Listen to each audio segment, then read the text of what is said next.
నమస్తే. Welcome to 24/7 news TV. నేను మీ శాన్వి. ఈరోజు మనతో పాటు మూవీ డైరెక్టర్ అండ్ అలాగే రైటర్ శ్రీచక్రం మల్లికార్జున గారు ఉన్నారు. ఆయనతో మాట్లాడదాం. హాయ్ సార్, నమస్తే. నమస్తే అండి. ఎలా ఉన్నారు sir? Fine. Thank you very much. Yeah! Sir, మన రాజమౌళి గారు తీసుకుంటే మొత్తం మన తెలుగు ఇండస్ట్రీలోనే కాదు, మొత్తం హాలీవుడ్ వరకు ఆయన పేరు తెలియని వాళ్ళంటూ అయితే ఎవరు ఉండరు. ఆయన సినిమాలకి కూడా చాలా పెద్ద ఫ్యాన్ బేస్ ఉందని చెప్పొచ్చు. ముఖ్యంగా ఆయన రీసెంట్‌గా ఏదైతే మన మహేష్ బాబు గారితో మూవీ వర్క్ అవుతుందో, ఆ టైంలో ఒక చిన్న లీక్ అనేది జరిగింది. అంటే మన రాజమౌళి గారు అసలు ఎంత స్ట్రిక్ట్‌గా ఉంటారో మనందరికీ తెలుసు. అసలు ప్రతి సీన్‌లో కూడా అసలు లీక్ కాకుండా ఉండడానికి చూసుకుంటారు. మరి ఇలాంటి లీక్ కావడానికి రీజన్ ఏంటంటారు? నేను 'ట్రిపుల్ ఆర్' ఓపెనింగ్ అప్పుడు అల్యూమినియం ఫ్యాక్టరీలో నేను కూడా అక్కడ ఆ రోజు నేనున్నాననమాట. హ్మ్. సో, నేను కూడా ఒక అక్కడ చూస్తున్నప్పుడు ఒక ఔట్ ఆఫ్ ఎక్సైట్‌మెంట్ హుహుహు. అసలు షూటే లేదక్కడ. ఓన్లీ ఓపెనింగే. ఓకే. ఓకే. సో, నేను కొన్ని స్నాప్స్ తీశా. ఓకే. ఓకే. అంటే అందరూ అక్కడ రామ్ చరణ్, చిరంజీవి హ్మ్. ఆహ్, ఆహ్, మొత్తం అందరూ అక్కడ కనిపిస్తున్నప్పుడు మనకి హ్మ్. ఒక ఎక్సైట్‌మెంట్ అండి తీయాలనిపిస్తది. అవును. తీస్తాం. యెస్. అవును. తీసినప్పుడు నన్ను ఒక పర్సన్ అక్కడ మేనేజర్ పర్సన్ వచ్చేసి చాలా ఫ్యూరియస్‌గా వచ్చేసి హుహుహు. ఫోటోలు తీస్తున్నారు అని నా మొబైల్ లాక్కున్నాడు. జస్ట్ పూజా కార్యక్రమాలు. పూజా కార్యక్రమం. ఓకే. ఓకే. సో, నేను అంటే నన్ను ఎవరైతే ఇన్వైట్ చేశారో అతన్ని కోపడ్డాడనమాట. అయితే ఓకే. ఆయన ఎందుకు కోపడతారు? నేను తీశాను. హ్మ్. సారీ చెప్తున్నాను. నేను డిలీట్ చేసేస్తానని చెప్పా. ఓకే. సో, అక్కడ అంటే నేను ఇది ఎందుకు కోట్ చేస్తానంటే అక్కడ అంత స్ట్రిక్ట్‌గా హ్మ్. ఇన్‌స్ట్రక్షన్స్ ఉంటాయి. సో, దానికి కారణం ఏంటంటే రాజమౌళి గారు నేను అనుకోవడం హ్మ్. పాజిటివ్‌గా తీసుకుంటే రాజమౌళి గారికి ఈ ప్రమోషన్స్ వైస్ ఒక స్క్రీన్ ప్లే ఉంటది. ఓకే. అంటే ఒక పద్ధతిగా దాన్ని లాంచ్ చేయాలి. హ్మ్. ఓకే. ఒక సిస్టమాటిక్‌గా ఒకదాని తర్వాత ఒకటి ఇచ్చేయాలి. ఒక క్యూరియాసిటీ అనేది జనరేట్ చేయాలి. అవును. అలా హైప్ క్రియేట్ చేయాలనేది ఆయనకు ఒక ప్లాన్ ఉండుండొచ్చు. అవును. ఇప్పుడు ఎవరు పడితే ఆళ్ళు ఫోటోలు తీసి తీసిన కాడి నుంచి ఊరుకోం కదా! సోషల్ మీడియాలో అప్‌లోడ్ చేస్తాం. ఖచ్చితంగా. అవును. ఓకే. సో, లేదా యూట్యూబ్‌లో పెట్టేయటము ఇలాంటివి జరుగుతాయి. హ్మ్. సో, ఇక్కడ ఏమవుతదంటే ఒకటి సోషల్ మీడియా అప్‌లోడ్ చేసినప్పుడు ర్యాండమ్‌గా హుహుహు. ఆహ్, ఇంకా మీకు డైనమిక్ అయిపోతది. హ్మ్. అంటే మీ కంట్రోల్‌లో ఉండదు స్క్రీన్ ప్లే ఇంకా.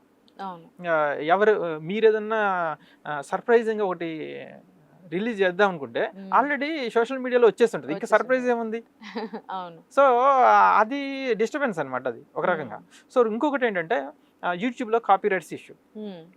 మీరు ఏదైనా సరే ఒక వీడియో గానీ ఏదైనా సరే ఎవరు ఫస్ట్ అప్‌లోడ్ చేస్తే హుహుహు. వాళ్ళకి డిఫాల్ట్ కాపీరైట్స్ వాళ్ళకుంటాయి. అవును. యెస్. ఇంకొకళ్ళు అప్‌లోడ్ చేసినప్పుడు ఇది మాదే, వేరే వాడు దొంగలించాడు, లేతే రికార్డ్ చేసి హ్మ్. అన్‌అఫీషియల్‌గా అప్‌లోడ్ చేశాడు, అతన్ని స్ట్రైక్ ఇవ్వండి అని చెప్పి మనం లెటర్ రాసి సబ్మిట్ చేయాల్సుంటది. అప్పుడు అవును. ఒక 7 డేస్‌కో ఎప్పటికో వాళ్ళు రియాక్ట్ అవుతారు. ఈ రియాక్ట్ పాటికే అవుతారు. వాడికి సంబంధించింది మరెలా? ఇన్ఫర్మేషన్ బయటికి వైరల్ వెళ్ళిపోతది. అంటే అవును. ఆ మజా కిక్ మన ద్వారా రిలీజ్ కావాల్సింది అది ఒక స్పాయిల్ అయిపోయిందనమాట. అవును. ఇప్పుడు కమింగ్ టు ది ఈ లీక్ తీసుకుంటే మనం ఫిల్మ్ ఇండస్ట్రీ ఎలా ఉంటుంది?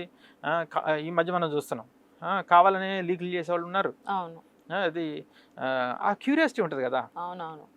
సో, దాన్ని ఆ బజ్ క్రియేట్ జేయడానికి.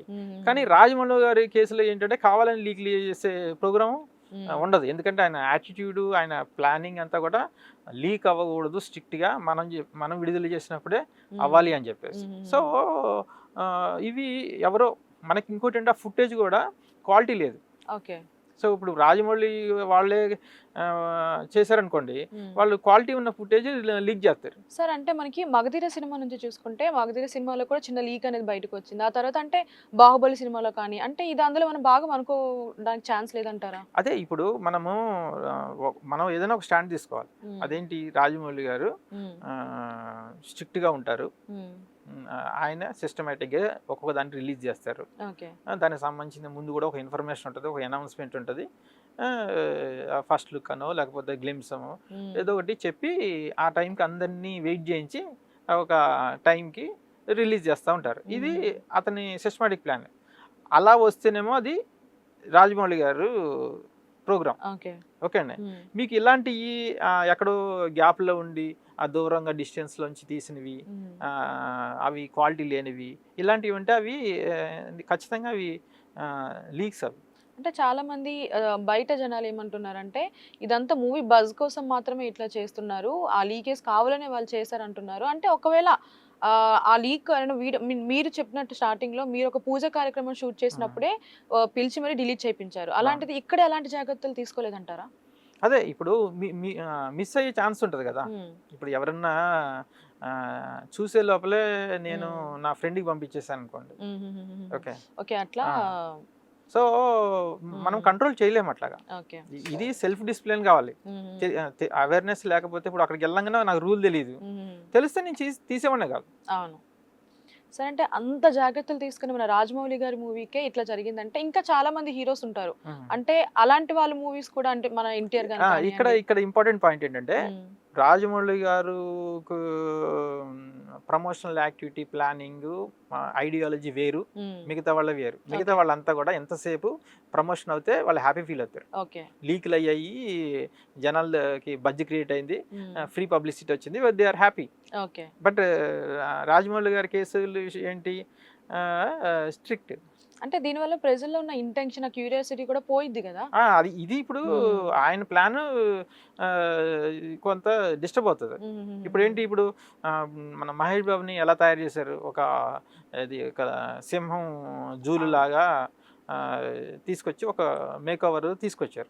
ఓకే.